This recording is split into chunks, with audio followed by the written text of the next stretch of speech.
Happy Friday, everybody. Happy Friday. This is Dr. Dawn. Thank you for tuning into the Dr. Dawn radio show, where it is no judgment, just realness. And Friday is not only my favorite day because it's payday, but it's my favorite day because I get to talk to you amazing people. And later on in the show, Dr. Dawn will be doing her Q&A, and I'll be answering your life and love questions. But when it comes to somebody saving your life, if you need CPR, these are the people you need to call. What a doctor looks like today with ladies first. She's a newbie to the Dr. Dawn radio show, but this won't be her last time. We have Dr. Fisher, owner of Road to Wellness. How are you, Dr. Fisher? I'm doing fantastic, Dr. Dawn. Thanks for having me. And looking healthy and I'm yeah. ready. And you're honey. looking beautiful as well. Thank you, honey. Leopard top. Oh, She is honey. ready for hot topics. Oh, honey, we are ready. And we're going to have some good conversation. And this next person, you know, as I always say, Oprah has Dr. Oz, but Dr. Dawn has Dr. Barry. Hey now. Best-selling weight loss author of Next Level Weight Loss 2.0, Dr. Barry Arouk. How are you? How you doing this morning? Glad to be here. Thanks for having me again, Dr. Dawn. Oh, absolutely. Dr. Barry's been on more times than he probably could take over the show if I ever go on vacation. Couldn't you, Dr. Barry? Possibly. Oh, let me tell you. But Dr. Barry, we gonna talk about this thing. We're gonna talk about weight loss. We're gonna talk about what a doctor looks like. The recent story with Dr. Tamika Cross and Delta Airlines. But if you want to call in, or you all have also sent me comments on Twitter, 713-222-0715, or just hit me up on Twitter and send me your comments like you always do during the show at the DRDAWN. Are we ready to have this conversation? Absolutely. First, let's talk about the Delta Airlines story with Dr. Tamika Cross. She is an OBGYN in Houston. Okay, and I know you all heard that story. But just to remind everybody, Dr. Cross said she was on a flight. Someone on the flight needed help. Okay. And the flight attendant was like, no, we need a doctor. But she's like, I am a doctor. No, we need a real doctor. We need a real doctor, sweetie. Sit down, baby. We're not talking to you. She said, oh, no, sweetie, put your hand down. We're looking for actual physicians or nurses or some type of medical personnel, and we don't have time to talk to you. This is what Dr. Cross said. But she's, Delta Airlines says, well, she did not have her medical credentials on her. So that's why. But what do y'all think? When y'all first heard the story, let's start with you, Dr. Fisher. Let's start with you. What did you think of this little situation? Well, being a black female doctor yourself. Indeed. Being just being in this industry as a whole, Mm-hmm. One thing we have to realize as a race is that I always think about life now as being on a track. Okay? You know how you got one lap around the track is a quarter? Yes. And you know what Well, happens? I don't know. I haven't been around. So that's why I'm going to help you understand. One lap on the track is a quarter. Okay. Quarter of a mile. Okay. This is the way I see us in this whole universe and what's going on in this country is that the other race, as we should say, started out ahead of us, right? Mm-hmm. We started out in the back. There's a lot of confusion going on right now because we are running our race. And guess what's happening when you put one man on the track and you put another man on the track? What?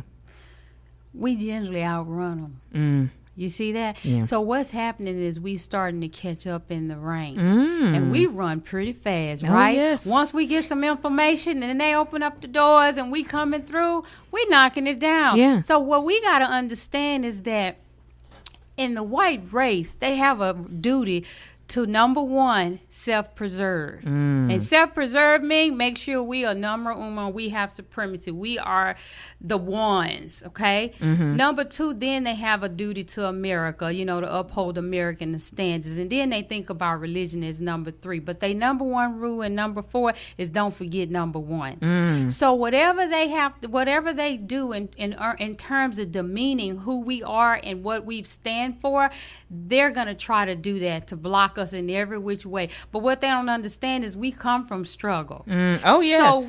So we got so much fight in us that they can't stop us. So that's why it's important for us to keep climbing, keep rising, do what she's doing in terms of making them pay for those circumstances, put it out to the world that we got her, we covered, we gonna make sure we support her and that justice is served. But we got to continue to do what we do. climb and make way for everybody that's coming behind us, because the in this race now we are basically catching up and running past them, and that's the issue that's going on and building we're making our own way. We're not knocking Absolutely. your door down. That's we're gonna right. create our own, and you can come knock on our, and that's what I love. Though. Yeah, but it's always better. I love it, Dr. Fisher. Oh, I love it too, but we making some people mad. Yeah. And that is a very good point. point. That smart. That's and right. And that knowledgeable. And that, creative. And that driven. Yeah. But She's we not are. a singer. She's a doctor. She But we doesn't sing are. and dance and Right. no. Yeah. Good point. And we look different. And that's the issue. They think everything's supposed to look a certain way if you're a doctor. Nowadays, when you think about even this new millennium generation, they have an inner beauty that's so different. Guess what? They are being themselves. They want to wear their hair natural, it's natural. If they want to wear dreads, they wear dreads. But guess what? They doctors too.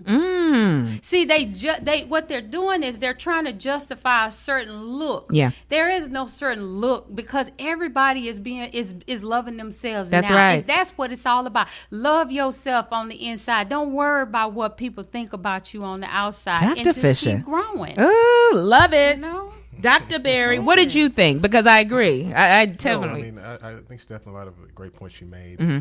I think the key is though is that we have to focus on those who are looking in the best in others and looking for the best in each other as well as themselves, and hopefully people like the stewardess on this plane who was, in my opinion, extremely disrespectful. Absolutely. Especially when there's a life at risk. That was my concern. Yeah. Like, there's someone literally dying and you're sitting there arguing with somebody who's a doctor. Yeah. And she's literally volunteering to help out. Yeah. In the time of crisis, I mean, the stewardess couldn't fix what was going on. Right? Absolutely. So Give you some peanuts and water. I don't. So, Yeah. I mean, yeah. no disrespect against stewardess. I mean, they do a very good. No, important absolutely job. I not. fly a lot, so I respect them a lot. But still, though, I mean, when there's someone who is in immediate need, and you're literally arguing with somebody, when someone could literally be having a heart attack, stroke, Yes. when things are like critical, where minutes are so important. I mean, you would hope that you wouldn't let your bias and racism get you to that point where you're gonna let someone die because you want to prove a point to somebody. It's just the height of stupidity. So that's my biggest concern with how it was handled to begin with. But as far as the cross and as a black physician, clearly there's a lot of issues we face as far as discrimination. But I think that the way things are going, I think that more and more people are knowing that there's people of blacks, minorities who are very capable, can do the work of any other individual. And I think that over time, with more exposure, things like these being kind of put out there, people are seeing that these stereotypes are kind of not really without any merit. Because the first thing she didn't immediately change in the long run. Go ahead. Because the stewardess, the flight attendant, did not immediately say, "Well, give me your credentials." Yeah. She said, "No, sweetie, sweetie." Put your hand down. We're looking for actual physicians, nurses, or and all that sweetie stuff. Yeah. It was her Yeah. thinking. Very dismissive. Immediately, it was Yeah. her thinking. But the question is, do you all keep your medical credentials on you at all times? No, I don't. Definitely not. Yeah. I don't. Yeah. And like reality is that it's very difficult for a lot of docs, especially when you're off and they say, "Oh my God, there's an emergency or there's something critical," because you do that all the time. So the last thing you want to do is, okay, now I'm off. Let me start doing more critical thinking and emergency type management. And it can be, but of course, if things are really dire, most docs will definitely step in because just the humanity.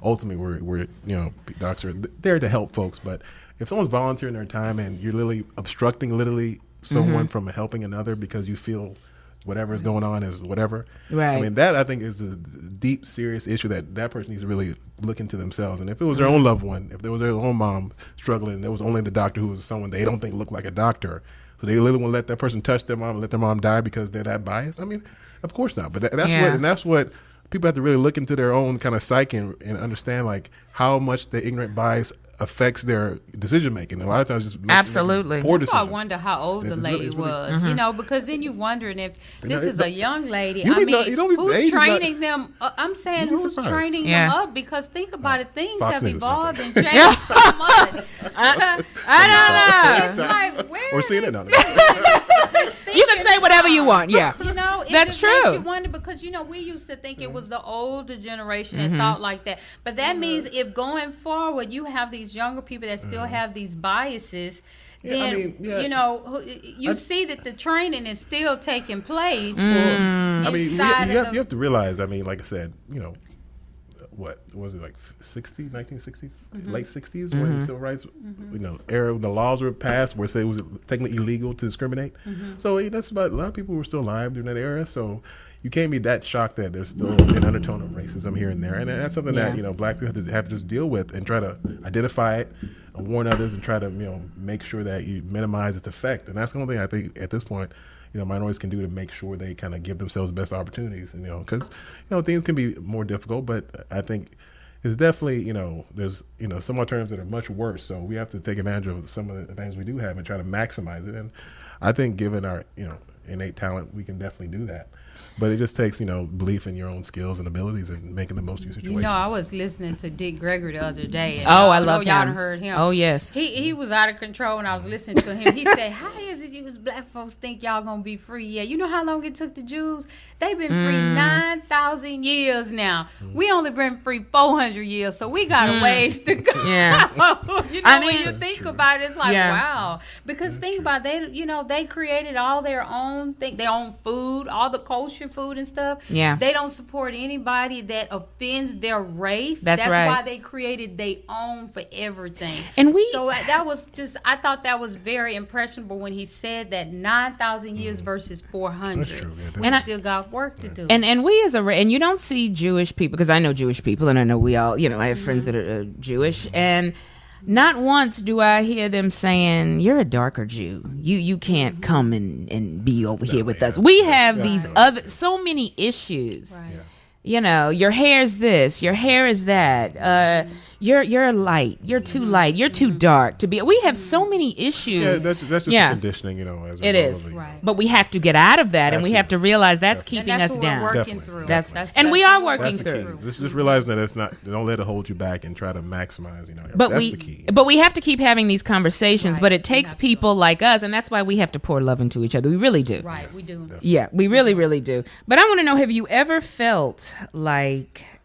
Were you in a situation where you did not feel equal to your non-Black colleagues? Or you were made to feel not equal? And be honest, if you never have, you never have. But I wouldn't say specifically made to feel unequal. Mm-hmm. More so, I don't. And I guess it's all relative because more so maybe you may think professors being extra hard on you or whatnot, or you maybe criticize a little more. Harshly or whatnot. That's just, that's in my personal experience anyway. But I mean, overall though, I think that. Oh, okay, sorry. Yeah. But I think definitely overall, as far as colleagues and whatnot, I mean, that's one thing I can say. A lot of my colleagues that I've worked with personally have definitely been very, open and as far as that's concerned, and usually giving people a fair chance. And that's one thing I can say, at least in definitely my kind of class I went to school with and everything else. So, Dr. Fisher, you? I'm just sitting here thinking about it because it's such a great question. And, with us going to school as long as we've gone to school, there have to be some incidents where we may have felt like that. I can't recall an exact one that was just had such a huge impact on me. Yeah. I think because my mentality, and I'm so grateful for it, is that when I look at a lot of our historical movies, and I look at the struggle that our ancestors have lost their lives for us, I let that be my fight. I let that be my mouthpiece. Because I look at the kids nowadays and they're like, well, they won't give me a job, or they won't let me in the program, or they won't let. So when you think about that, that has no impact on me. When I look at the movies and what, Malcolm X and Martin Luther King and Rosa Parks, what they all struggled and endured for our opportunities to have forces in this world, I just plunged through them. And I said, it is what it is, but I'm getting this job. I'm getting this opportunity. This is what I'm going to be paid. It's in the mind. The mind will attract and manifest whatever it desires. So I try to overlook those biases I see, and I focus on the goal. Whatever the goal is, that's what I go for. And I don't worry about everything around me, because the way I see the law of attraction is that it all turn in your favor if you just put forth the effort and move forward. Because he'll move all that extra material, all that toxic trash around, he'll move it out of your space. Ooh, so that you ain't can that get the what truth? You want. Ooh, preaching today, Dr. Fisher. Dr. Fisher, it's I love good. it. I mean, that is We very gotta true. Know that. Somebody, it's gonna be there. Just move it with your mind. Somebody on Twitter, they said, "I'm glad they're here. Good convo." So that's good. good. Good to hear. You guys Appreciate are making you. an impact. Let me What's tell the you. name? What's the name? Give him a shout out. Neff. Neff always All right, supports. what's up, Neff? Let me tell you, I love my Twitter people. Keep giving me your comments at the DRDAWN. But now let's move to medicine. We wasn't on the Delta flight. We just had to talk about that a little bit. But I want to get into first what you do, Dr. Fisher, because your interest is non-invasive, non-surgical, non-prescription therapies. Okay, but holistic medicine. Let's talk about holistic medicine. All right, let me just go back a little bit. Okay. Because I like to give a little bit of foundation about who I am and what I stand for. I am a nurse. Okay. Graduated from Prairie View A&M. Yes. Then I went back to school, received my adult and geriatric nurse practitioner. So I'm a licensed board certified nurse practitioner as well. Yes. Ran my own practice for 5 years, prescribing medicine. There was a conscious awakening in me that it was time for me to change my community and to help our community to start to get well. This is just my story. Okay. I went back to school to University of Miami and achieved my doctorate as a nursing professional. And so now what I do is in my practice, I was implementing prescribing medicine as well as doing alternative medicine. I became very frustrated on the prescribing side to where I took all those problems home because the patients was coming back. Can you increase this medicine? That's not helping me. I'm in pain. I'm this. I'm that. To where I literally ended a 17-year marriage because I was always depressed and down myself. I carried that baggage home every day of patients' problems. So wait a minute. What are you saying about these prescription medications? So what was it that you saw, you witnessed that some of these prescription medications were doing that transitioned you The side over? effects. Okay. The side effects evolved into other problems, other issues. So if you're taking for instance, a blood pressure medicine, it may cause cough and it may cause circulation problems. With our black men, pull in real close. It causes erectile dysfunction. Which medications? Tell them. The lisinopril, the metoprolol, that amlodipine, it causes erectile dysfunction. So when your wives are telling you, honey, you need to go to the doctor, get that checked out. See, the guys are in denial. Ain't nothing wrong and with black me. men don't go to the doctor. And they don't believe that they got a problem. I'm just tired. I've been at work all day. If you want them diabetes medicine and that blood pressure medicine, and this is just real talk, you got some erectile dysfunction problems going on. And it can be resolved. You can take something natural to help do that. So, moving forward, I started doing the alternative holistic medicine in my practice where I was prescribing. And believe it, when I saw all my alternative medicine clients, I was so happy to see them. It was almost like something inside of me just revived. It just awakened because I was so excited to see them coming that they actually wanted something natural for diabetes, natural for high blood pressure, natural for depression, natural for erectile dysfunction. And the list goes on and on and on. So I was excited to see that, whereas when my patients I was prescribing medicine, I was less and less excited to see them. Now, Dr. Barry, you practice because and we'll talk about the stereotypes later and misconceptions of holistic, but you hearing what she is saying, you as a doctor, you've seen some of this as well. Yeah, absolutely. And as far as the the medications, definitely I think that's one unfortunate side effect of what we call the allopathic medical community. This is kind of the Western style medicine, is that the focus definitely is on prescription pills. And I think two reasons why that probably developed the way it was, mainly because number one, it's easy. So a doctor say, hey, your blood pressure, take this pill, take this once a day. Yes, and you should be fine. Now, side effects will happen, and remember those real quickly. And then, this was in other words, after take the script, take to the pharmacy. So, and then that's kind of how it, because unfortunately, docs have been pressured to kind of see patients quicker and quicker. So you have, before your doc can sit with a patient 30, 45 minutes, shoot the breeze, talk about kids, politics, then you really get to know the patients. Now it's like you got to get them in 10, 15 minutes, or literally Medicare won't pay. So it becomes like a very kind of difficult situation where docs are kind of forced to move more patients, and at the same time patients are, they're basically essentially doctors are being penalized for not getting patients numbers corrected quickly. So, for instance, Yeah. if you treat someone with blood pressure for the years and years, and their pressure's been out of control, you can get to the point where you won't reimburse And you. now, that's what I was going to It's say. very important. They start reducing your reimbursement Exactly. if Wow. you're not affected. Exactly. Literally, So you it- might go it- into their home Exactly. and So- tell them, don't eat that. No, literally. Don't eat that. And so the problem go is that exercise. and, Wow. and things or like they don't want to pay you. and like and things like natural, medicine, natural kind of things. Honestly, it's a little harder because in general, the levels of the active agents are lower, so you have to be more diligent taking it, as well as really changing kind of what you. It's a whole do. It's a whole lifestyle. change. So Yes. it's not easy. So No, only people who are really truly focused and dedicated can really do it successfully. Somebody says, say the meds again. Talk to your doctor. Okay. What medications are causing prescription medications you have seen causing erectile dysfunction? I guess they want to So say. diabetes medicine, so that would be Okay. like metformin, glyburide, blood pressure medicine, lisinopril.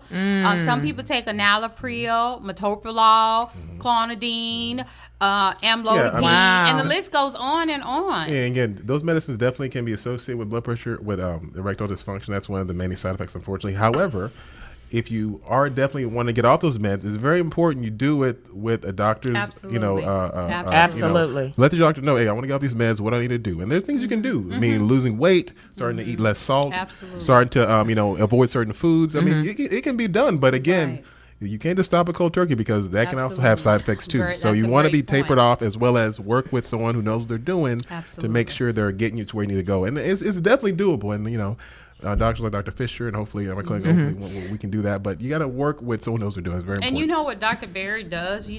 I'm very I'm pro allopathic and homeopathy. They're both, What does that mean for those of us In that- other words, when we talk about homeopathy, I'm talking about holistic natural medicine. Homeopathy is the second largest medical system in the world. It's just not heavily exercised here because we don't see it as profitable. But when you go to Europe, you go to Africa, you go to Asia, this is what they do. This is what only the royal families do. And that's a question I had. Why is it not as accepted here in Because it's the not state? profitable. Profit, Yeah. and it is different. People, different they styles make of more style. money off of people being sick. Absolutely. And then we know that's true. That's Absolutely. right. That's true. And and so just what I was saying is that, being that Dr. Barry is also an emergency doctor, correct? I think there is a place in our life when you do need allopathic medicine. For what he does, that's important. If Yeah. you're urgent and if I'm in a car accident or something's wrong or I'm dying, I need to go see Dr. Barry because I need to know how can I get well? How can you get me out of pain? I don't want to suffer. But when it comes to chronic management, that's when you want to start looking at some natural options when it comes to chronic management. Okay. But That's key, but absolutely. the allopathic is very good for acute care situations. But the medications are not meant to stay on forever. Gotcha. That's the key. You got to make some. But see, this is a question that definitely, this is a question I did have, and I'm glad you cleared that up. So if somebody comes in and they say, Dr. Fisher, I was diagnosed with stage 3 breast cancer. Yes. What do you say? So basically what I do is I start to, first of all, I'm going to ask them what's the pH of the body. That's the first thing I want to know because this is breast cancer awareness. Yes. And I think that's a very good topic. What is the pH of your body? Are you sick or well? And I ask people all this time, do you know if you're sick or well? And they'll say, oh, I'm well. How do you know you're well? I exercise. I try to eat healthy. No. The only way you know if your body is sick or well is if you know your pH level when you get up in the morning. And you could test that using urine or saliva. Ideally, you want your pH to be above 6.4, which means the body is alkalizing to uptake minerals and nutrients and vitamins, all those good things the body needs to sustain life so that you can be here longer with your brothers and sisters and cousins and families. That is how you determine. So if somebody has cancer, we are going to immediately alkaline the body. Okay, but do you refer them and say, we'll help you, give you what we can, but we're going to refer you to a specialist? No, generally when they come to me with a stage 3, they've already been diagnosed. Okay. So they're already working with a specialist. Okay, so and what I'm getting at, because I have had people say, Dr. Fisher, because we're going to talk about holistic medicine and how it is went wrong, and some have been irresponsible. Somebody comes in with stage 3 or 4 cancer. we're not going to give you these. You need to go see somebody else. You need to go to a specialist in addition to this. So that's why I think it's very important to get that out there. Because a lot of times when you go to a specialist, they don't really look at the nutritional side of it. Right. They may say, well, let's get you started on chemo and radiation. So then what happens? When they start chemo and radiation, there's a lot of nausea going on. There's vomiting. There's hair loss. But that's because they're not taking any vitamins. So if you make a decision to do the therapy that your doctor recommend, make sure there's a nutritional program in place to help abate a lot of those side effects. Gotcha. Once you go through those treatments. Somebody says mammograms 40. Do we have to wait till we're 40? When should we start getting mammograms? Now, because of the way the food is and the toxins and the stress level, I recommend a thermomegram, not a mammogram. Okay. And that is basically a energetic testing that is done. It's considered. It's used as a tool for mammogram to test any inflammation in the body, but it doesn't do all the squeezing and pressing on the breast, and it's very effective. Okay. So you're not being exposed to radiation. Gotcha. Dr. Barry, Dr. Fisher touched on something, what we are eating and the foods we eat, because she touched on it. All these diseases are caused by unhealthy eating. Yeah. What's going on in our food, fast food places on every corner. Yeah. We all know what's going on. You help people every day with nutrition and health and food and what we're taking in our bodies. Yeah. I mean, I think the key is that you have to look at food as medicine. I think I read a quote somewhere. I forget who said it. But, you have to look at food as medicine, or eventually medicine will be your food, and you'll be the one with 50 tablets, running around trying to get all your pills in for the 24 hours. And it's real. So that's why you have to really kind of revolutionize really how you evaluate how you're, sustaining your body. And the key is I'm a big foodie. If you look on my Instagram, I'm all about putting up like real good food. I mean, greasy food, everything else. But as long as you're doing, making sure you're managing the ratio of what you're taking in, you're not, overindulging in certain areas here and there, and just keeping it balanced, and of course getting a good amount of fiber. I mean, overall, you'll be surprised. Because there's nothing wrong with a treat now and then, a piece of cake. But when you're having a piece of cake every day, and you ain't, But Dr. Fisher, one question I had, which, and this is just Dr. Dawn's observation from doing research. What is your take on birth control and the connection between premature babies? Have you heard that?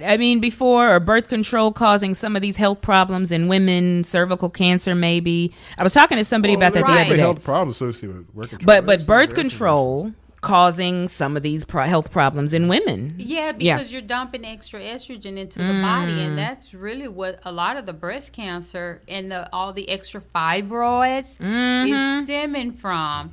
Is that the fact that when you're putting that extra estrogen in the body, now you're causing a hormonal imbalance. So I always tell people, when you have breast cancer, balance the body, balance the hormones in the body, and then you'll begin to see that whole problem dissipate. Worst case I'm sorry, Dr. Barry. Go ahead. Say, the hormone, definitely there's some links with hormones and the kind of increased risk of cancer and whatnot. So that's something that we should be cognizant of. But again, it's hard to really because unfortunately haven't really pinpointed a lot of these sources and whatnot as far as where the hormones are, when they're most likely to increase your risk of cancer, whether or not if you're taking them throughout your teens or if you start on, post menopausal therapy for hormone. So it's very tricky. And there's one day research showed only this. And then another one. And next week later, another study will come out debunking that previous one. Ended up ending the research on the hormone therapy because there was no doubt in their mind that it did cause cancer. So they ended up stopping it because of the number of women who was developing cancer. And so that's why it's important, when we take, these birth control things, that we don't take them forever.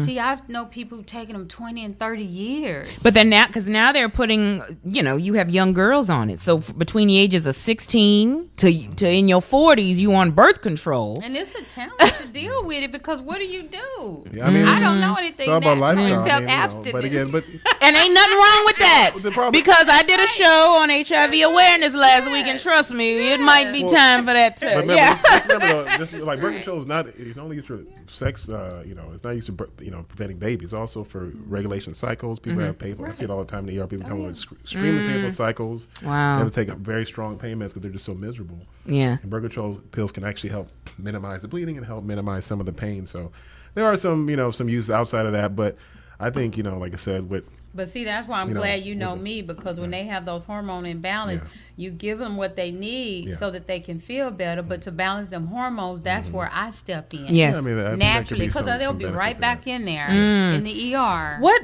Dr. Fisher, what does holistic medication, am I saying it correctly? Yes, you can. Cure that we don't think it can cure?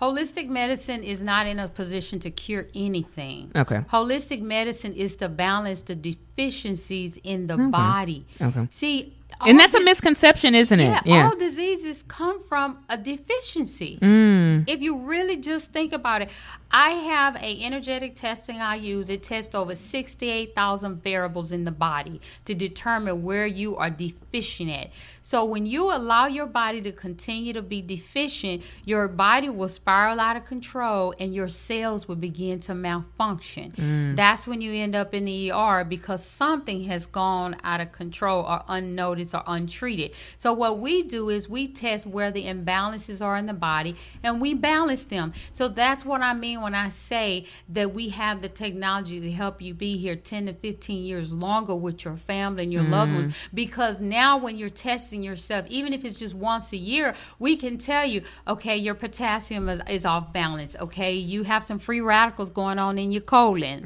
or there's some arterial insufficiency going on in your brains. We go in and balance them with natural nutritional supplements, homeopathy, and herbs. That's what we do as holistic providers. We just balance the body. Wow. I have a question. This is ADHD. Is it real? Yes or no? No, it's not real. So Dr. Barry might say it's real. Well, I have to say something as far as ADHD. One thing I will say that it is definitely overdiagnosed, meaning there are kids being falsely called ADHD, and they're clearly not. They're just maybe troubled, or there's some issues socially, and they're kind of just being marginalized and being called ADHD and put on pills. That's very definitely common. I think that's probably the main problem, honestly. Now, ADHD is real in the sense that there are some kids who are clearly uncontrollable in the sense where, they're just so hyperactive where they literally are dysfunction to themselves, and sometimes they'll even harm to themselves. So and I've seen that personally too. But it's been very rare. That's what I will say. I mean, I've seen thousands of kids who are on ADHD pills. Now, one could argue because they're already on the pills, you don't know if that's why I'm seeing a kind of a subdued child. But there's some kids I've seen who are on many different pills and are still just completely uncontrollable. And so I've seen it now. It's not very common. I will say that. I mean, less than maybe. But and I'll tell you the cure for that. Go get a leather belt. No, I'm finna tell you. Oh, it's not? Oh, okay. I'm going old school. I'm sorry. Go ahead. Okay. And I love the different views between That's a good question, Dr. Barry, because I really want our community to know what it is, and I want them to understand what he does and why it's necessary, and what I do and why it's necessary. When it comes to ADHD, I say that it's not real because I think ADHD is caused from inoculation.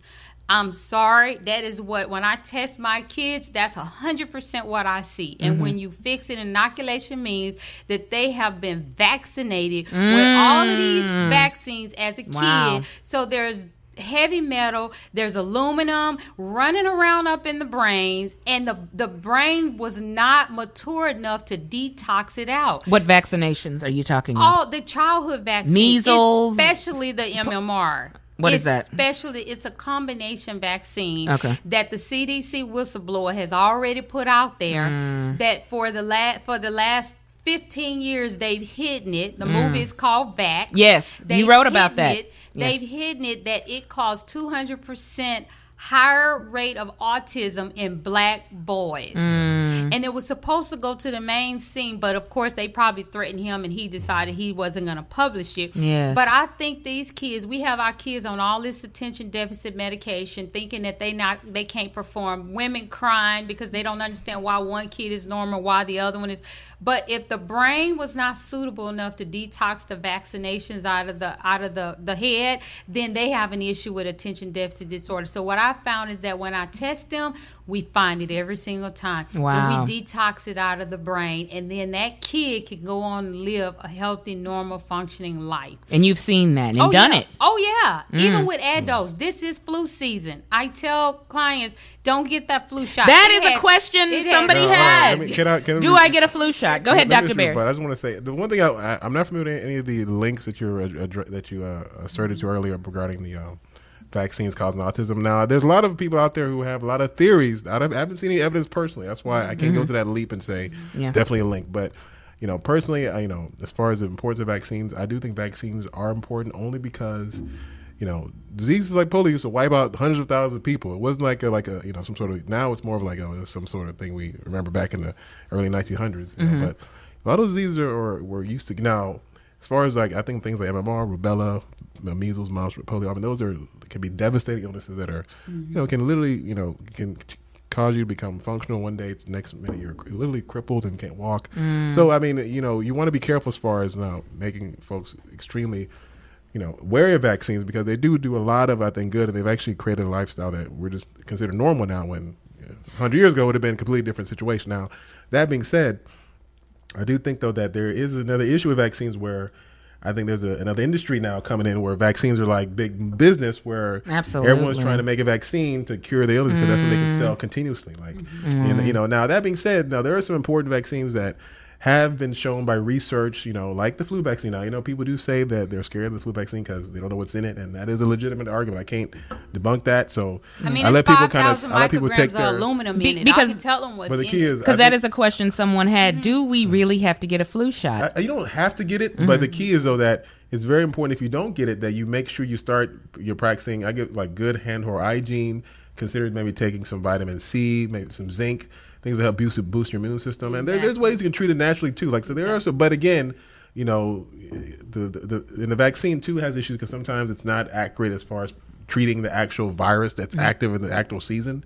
So you can get a flu vaccine, you still get the flu because the flu vaccine is just literally it's a guessing game that the vaccine makers play where they put together antigens that they think that we're going to be exposed to, but the natural flu that comes out could be completely different and may not be effective for that flu. So it's not 100% foolproof, but there has been evidence that's shown that it can prevent the flu and the severity of it, especially in older people and real young kids.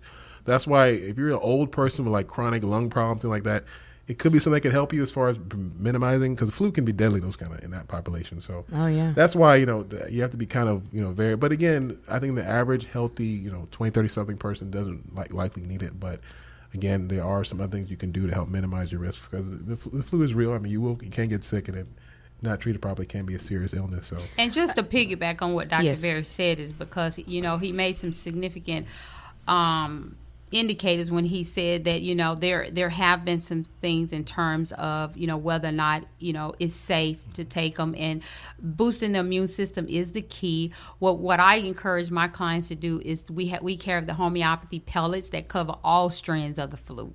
So right now, one thing he said is that when they do put the flu season out, they try to figure out which strand is going around this season, and that's the strand they put out. Well, what if you're that one person that captures the other strand, and then you got the flu shot, so you missed it all together? So boosting the immune system, and then if they feel like they need to have something, they can always get the homeopathy flu pellets, which covers all the strands.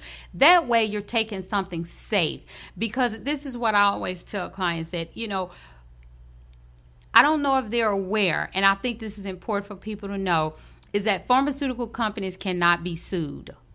And they don't know why they can't be sued, but I'm here to make sure that they understand why they can't be sued. Why? They can't, because have you ever turned on your TV and heard a commercial on a drug? Okay. Side effects of blah blah blah. There you go. May cause you to die. Exactly. Go crazy, but take this, And because if you notice the Viagra, some of these commercials we used to see. Remember the herpes commercial? Yes. the commercial Viagra. Yes. We All don't of see those anymore as much. But think about it. This is a $1 trillion business that Yes. can't be sued. Why? Because they told you it might hurt you in the disclaimer. So why sue us if we told you we might hurt you or we might have side effects? So why take it? No, actually, one thing I do know, the vaccine makers actually do have that clause. They're identified against any like potential harm that could happen with the vaccine. So that's the other reason people get neurological problems. Yeah, people get real mostly. kind of nervous about taking it because of that also. One thing I noticed. It's a lot of issues. One thing I noticed, and somebody had mentioned this, Dr. Fisher and Dr. Barry. A lot of times you will hear commercials on radio stations that target our community about we're doing a new study. We're looking for black males or black women between the ages of 25 to 35. What is your take on doing those studies? And Have you ever read Medical Apartheid? No, ma'am. Are you familiar with it? Mm-mm. Look, Okay. this is a black woman who wrote a book on how all these researchers are only targeted toward African Americans. So this is so awesome that you would bring that up, because so many of our people, $200 is a lot of money that they could use to pay a light bill or buy some groceries, but they don't realize we're the target of all this research medicine that they're studying, and they're making. Same thing with it all stems back with the Tuskegee research. Yes. You see what I'm saying? Yes, They ma'am. haven't stopped. They're still doing it now. So when you put in the ad, research going on, we pay $100, $200. Guess who go running? And they are really targeting our targets. communities. Dr. Barry, they haven't stopped. Dr. Barry, this is something that I wanted to ask you, and actually this was a question. Someone talking about pushing certain medications and how some doctors are paid to push certain medications. When your doctor says, well, take this, is the first option. Are they encouraged to push this medication? Do they get paid at some of these private practices? If these and these are questions that people want to know. No, here's the reality is that there is a very cozy relationship between a lot of these pharmaceutical companies and a lot of these physicians. Now, what happens is it's technically illegal for a pharmaceutical company to say, here, take this money, here, give these prescriptions out. We only want to give this out, whatever. But they do a lot of fancy trips, rewards for prescribing the most certain medication, free lunches, things like that. So those things can definitely, and initially there was a lot of pushback as far as docs saying, no, we make our decisions, we're not influenced, it's just kind of perks.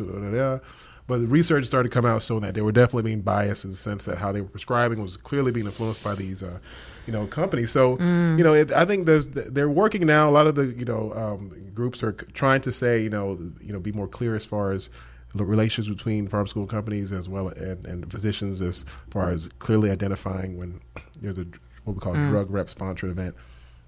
And making it very clear that it's not, that if there's any kind of influence as far as information, that it be well presented or documented. Yeah. So that definitely exists, and that's something that I think there is a stronger and stronger, outcry of docs kind of speaking out against it. But the reality is that it's America, and money reigns supreme, unfortunately. But that is sad. It's sad. It's sad, but that's reality. We just have to know that there's a sophisticated way. Like he's saying, they're not outwardly doing it, but they know what our community. We're smarter now. They have to be very sophisticated about how they strategically encourage those relationships. So, the same thing with the vaccines and all the other things. There's reimbursement in it for the provider to administer it. We don't do it for free. That's right. And at least in the past, it wasn't for free. You encouraged everybody to walk through the door to get a vaccination. Because of the reimbursement on the other side. You see what I'm saying? Yes, so ma'am. It's taking place, but we got to wake up and realize who are the victims of what's happening. And I like what you said, because at the end of the day, Dr. Fisher, we can talk about the pharmaceutical companies, and Dr. Barry, we can talk about the doctors getting lunches, but at the end of the day, our health, we only have one body. We are responsible. Go and do your research. That's it. Go and see, because if a doctor is pushing these medications, don't just take it. Be like, well, let me do some research and I'll come back. Don't just, and it's very sad what frustrates you about the medical industry. And I want to hear from you first, Dr. Barry. What kind of frustrates you? What could be improved? No, I think the just more education, just kind of getting patients kind of understanding more about their health and their bodies. But just the way the system is constructed, it's going to take a major overhaul for that to happen. This reality of how the system is set up and how, literally like from a doctor's visit, everything else. I mean, the lack of, primary care physicians. I mean, there's a lot of reasons why I think it is the way it is. Yeah. But that's why I think, thank God we have the internet. 'Cause a lot of people can do now, again, there's a lot of bad information on the internet too, but there's a lot of good information too. If you can find good sources and start, being more familiar with those and trying to, kind of keep up with some of the, more kind of alternative ways of kind of approaching your health, I think it can be, extremely good tool. But let me tell you what is not the solution. Okay. You not feeling good. They have these websites. Put in your symptoms and we'll tell you what's, go to the doctor. Go see Dr. Barry. Go see Dr. Fisher. Don't be like, okay, and then you think you dying tomorrow when in fact all you got is a little stomach virus. No, right, Dr. Fisher? No. You seen it? In the ER, in a given day in the ER, I said 25% of the patients are coming in because of the risk on the internet that they thought they were dying from. Everybody diagnosing themselves now. Damn, you're okay. You just have a small little virus. No, I think I have this and this. I looked at the internet and I'm like, listen, calm down. You're going to be fine. Okay, so that's definitely an issue. But do I have glaucoma? No, you got a speck in your eye. Come on. No. Give me a break. Grandma says, that joke Chris Rock told in one of his comedy shows, black folks Robitussin for everything. Wow. No, black people. No. Get to the doctor. Get to Dr. Fisher. But Dr. Fisher, I want to know, give me a message. Well, let's talk about it. We talked about impotence, erectile dysfunction. Fellas, okay. A sister retweeted that, so I guess I know we go. Y'all need to handle that. I gotta speak up for the fellas here. Hey, handle that, come on, fellas. Not all of us now. But what is your message about health? Give me a message that you want to tell the listeners. My message to health is going to be very, very simple. Mm-hmm. There are basic things that we need to make sure we have on board. Mm-hmm. There's 3 things that are taking people's lives every day. At my last event, I had people to read the obituary. I actually cut out 5 people's obituaries, and of course, it was like this dark cloud that shadowed over the room. But I wanted it was real talk, and I needed people to be to understand and be awakened to what's happening in the world. Out of those 5 obituaries I had them to read, 4 of them died in their 50s. Oh, wow. Why are we dying in our 50s? Why? Lack of knowledge. So there's 3 things I encourage people to take. Essential fatty acids is important. Okay.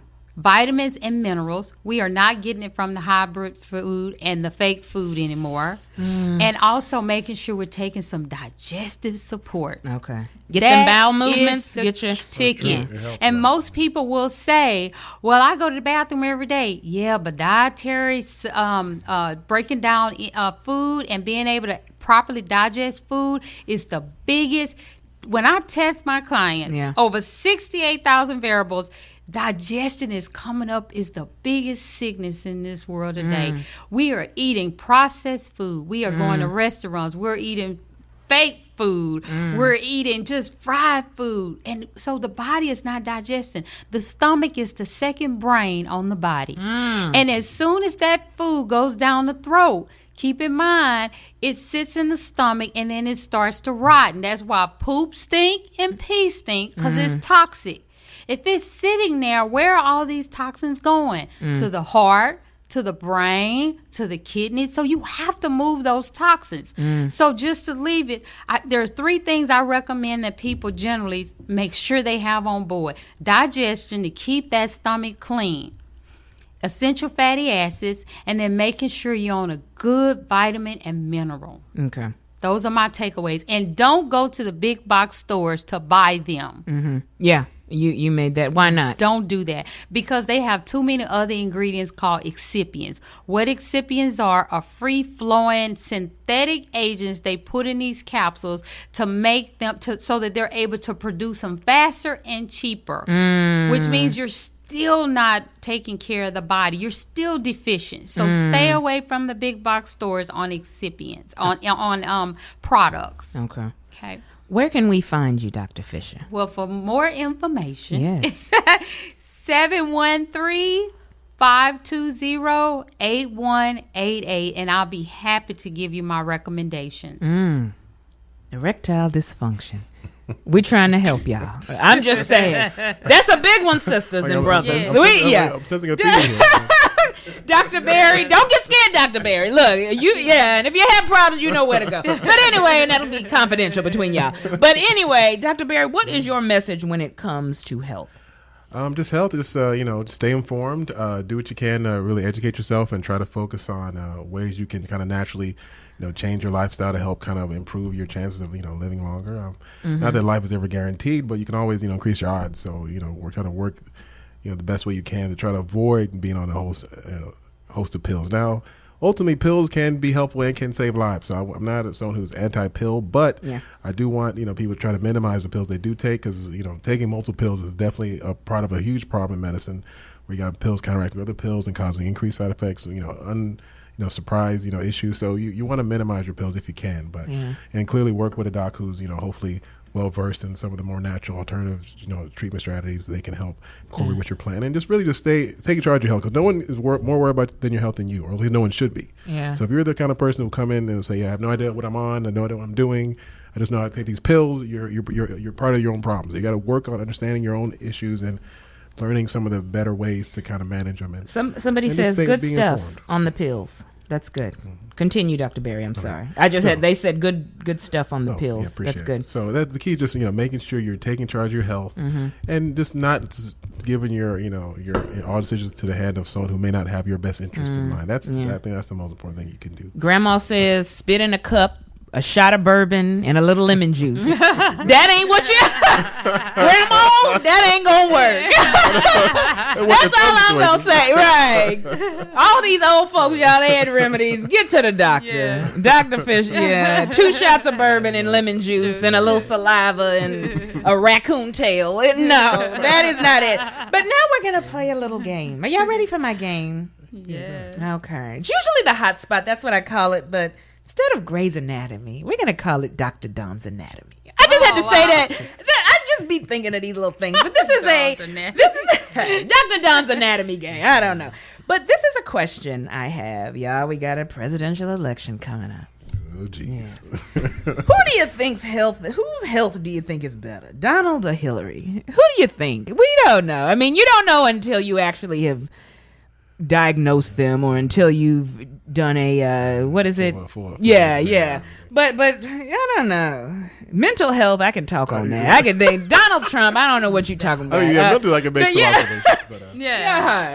Who do we think is healthier, Donald or Hillary? I don't know, guys. That's a very difficult question. I think Donald's healthier because, in my opinion, from my understanding, Hillary is a clone figure. She was wearing that white suit, wasn't she? They said she's a clone figure, so that means she already gone. Yeah, she's Lord. One thing I always say, we have a joke in the ER. We'll say the patient who uses the loudest uses the healthiest. So the one who's like, I'm this, I'm that, what's going on? Where's my doctor? That's the healthiest. They got patient. the energy. Because you gotta have some energy to keep up all that noise. It takes energy to be yelling and screaming to make all this noise. Okay, so he may be sick. So Donald may have an edge there. Okay, but that being said, it's it's a difficult situation just looking at him. But oh wow, I think we're in trouble either way. So hey, it's by the grace of God, people. That's all I can say. Jesus for president. You can say what you want, like my 2000 every day. But anyway, if you had a chance to be invisible for one day, what would you do with this ability? What would you do, Dr. Fisher, if you could be invisible for one day? Remember the family. Eat a cheeseburger. Nobody could see you. I don't. Take a vaccine.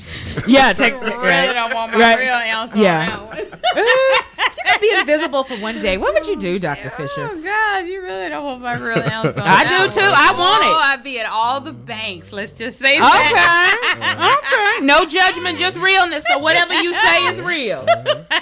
Okay. And I know where you're going with this. Dr. Barry, if you could be invisible for one day, what would you do? I don't know. Good question. I'd probably just go to the White House and hang out, just listen to what's going on. See what's going on. See what kind of that's a great made. one. Right now, though. That's true. a good one. I bet President Obama is just like I'm ready. Out Trump, Can you imagine what this, he probably going off. That'd be probably a very hilarious conversation. I tell you. Do you snore, Dr. Fisher? No, I don't. Do you snore, Dr. Barry?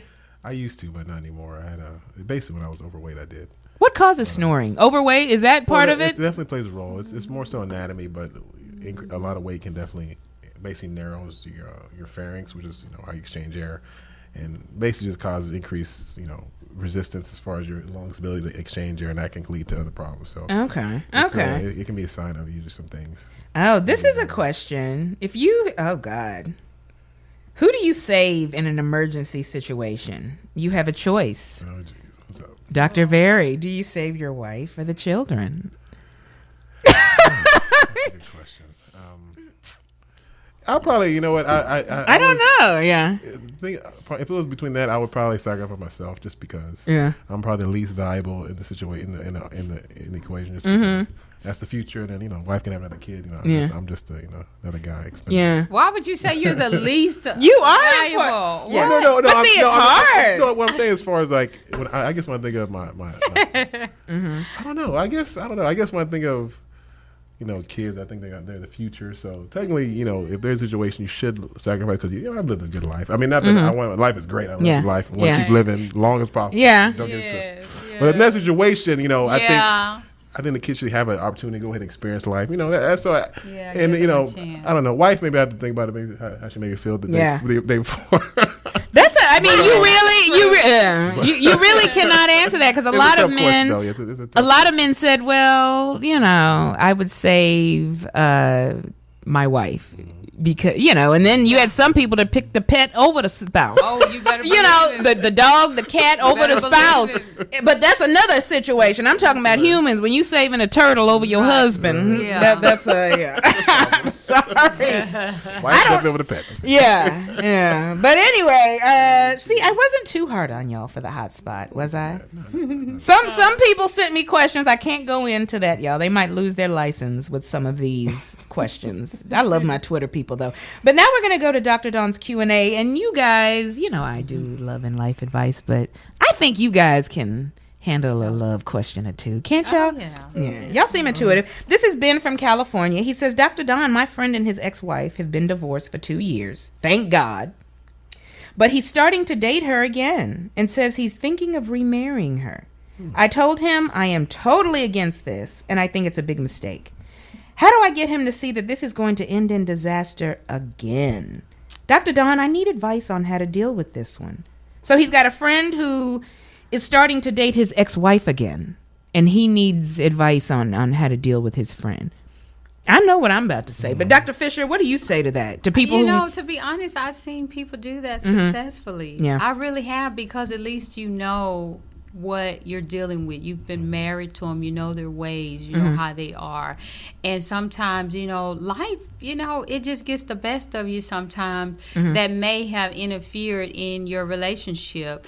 But, obviously they, still love each other. And I think it's somebody that he still feels like he can get along with. Right. So, I just have to say I've seen in situations where people do divorce and remarry, but they know what they're getting into, and they generally, at least just a small sample that I've seen do that. They've been successful at doing that. Yeah. Dr. Barry, your friend divorces his wife and then starts dating her again. I'm a firm believer in the whole adult theory. Like, we're all adults here. So, you want to remarry her? I'm telling you now, I disagree. Bad idea, but it's your life to live. So you want to do what you do it. But I don't want to hear you complain about whatever she did to you. Yeah. Assuming this is a good friend of yours. Now, ultimately, though, you can't really force people to make decisions that you think they should make, because unless it's your son or your daughter. But you have to just kind of let them know your piece, and just hope they kind of take it to heart. And if they don't, then just wish them the best. But just don't let it affect your life. If it's a situation where the wife is now ruining your life, or your situation now with the friend is now really, really negative, then you can just dissociate yourself with both and just kind of keep it pushing. Somebody on Twitter says, mind your business. Pretty much. Yeah, Dr. Dawn is going to say, I'm going to be honest, there are people who I have known who have gotten divorced.